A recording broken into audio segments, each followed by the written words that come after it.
Heirloom plants. What are they? Why grow them?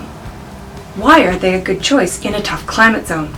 Stick around to find the answers to these questions and more in this week's episode of Gardening North of 60, Gardening in the Yukon.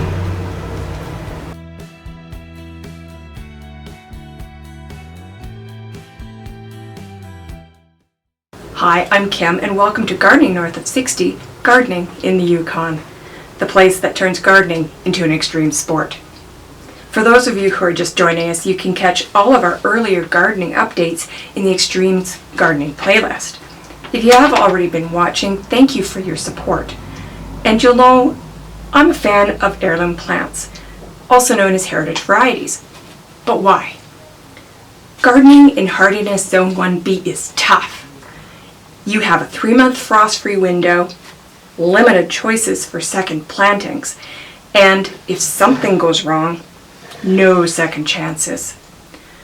Your plants and you have to be ready for anything because the conditions can vary so much from season to season or even within a single season. You could have a warm early spring, a cool wet summer, or a weeks-long searing heat wave, or you could have all of the above. Your plants have to be able to perform well in a range of extreme conditions because you never quite know what challenges nature's going to throw at you. For example, in recent memory, it once snowed here in Whitehorse in early June. Unusual for sure, but in Zone 1B, you and your plants need to be ready for anything. In this video, I'll explain what heirloom plants are, the benefits of growing them, and why I think they're a good choice in a tough climate. So let's get to it.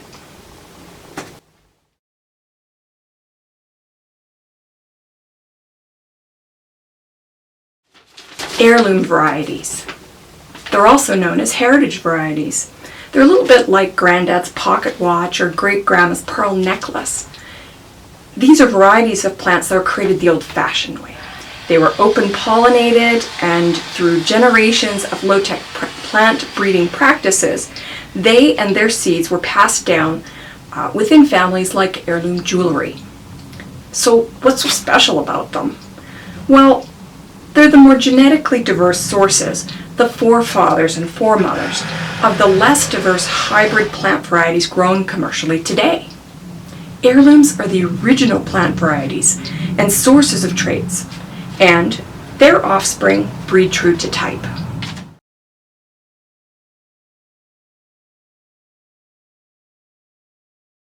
So what does that mean, breeding true to type? Similar to an established dog breed, which gives offspring with traits that fall within the range of breed standards, heirloom plant varieties do the same. There are generally no surprises in the traits passed from parent to offspring. And just like some dog breeds can be rare, many heirloom varieties are rare or endangered. After World War II, growing heirlooms fell out of favor when agriculture became more commercialized and industrialized. Hybrid varieties, these crossbred mixes, and eventually genetically modified varieties became the plants of choice among agribusiness and seed producers.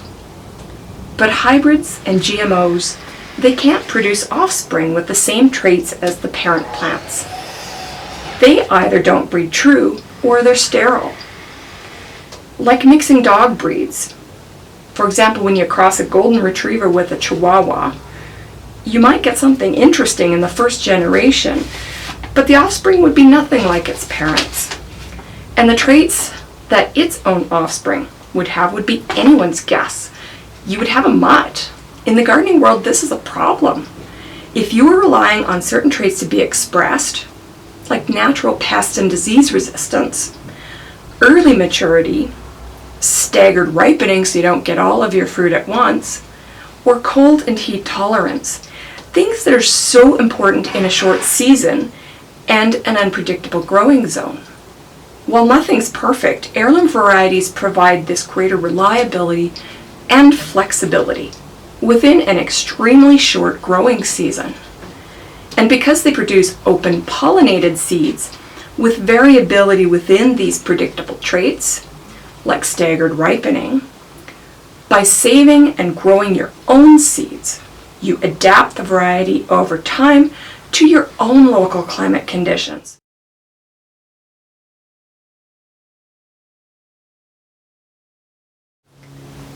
Heirlooms.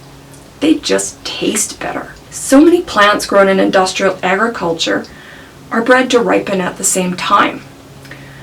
They're bred to be tolerant of pesticide use.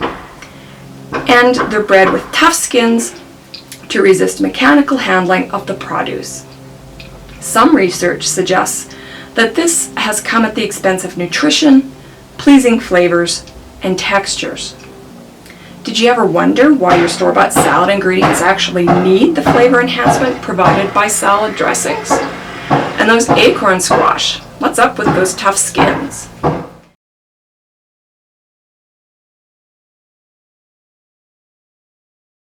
So, why aren't heirlooms grown everywhere? While there is renewing interest in growing heirlooms on a small scale in local gardens or gardening groups, they haven't been embraced commercially, possibly because they would require more gentle handling during picking.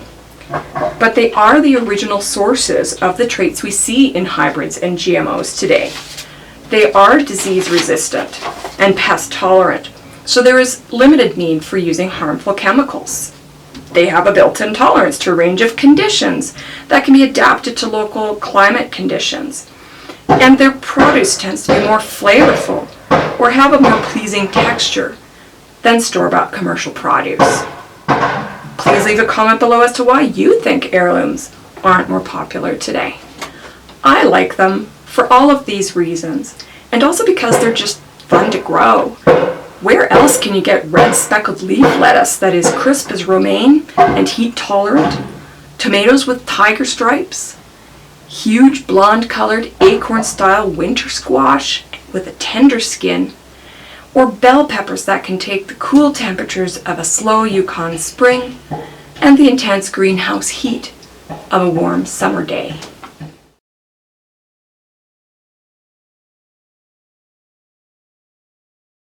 Do you think you would like to try growing heirlooms? Please leave a comment below as to why or why not. And I'll leave some links to my favorite heirloom seed producers in the description below this video. Thanks for watching this Heirlooms episode of Gardening North of 60, Gardening in the Yukon. Don't forget to check out the other videos in the Extreme Gardening playlist for updates and tips, and stay tuned for more gardening updates. Since fall is just around the corner, look for more upcoming videos on drying and preserving my greenhouse garden haul. And if you enjoy these videos, why not like, share, and subscribe? Thanks for joining me, and see you next time.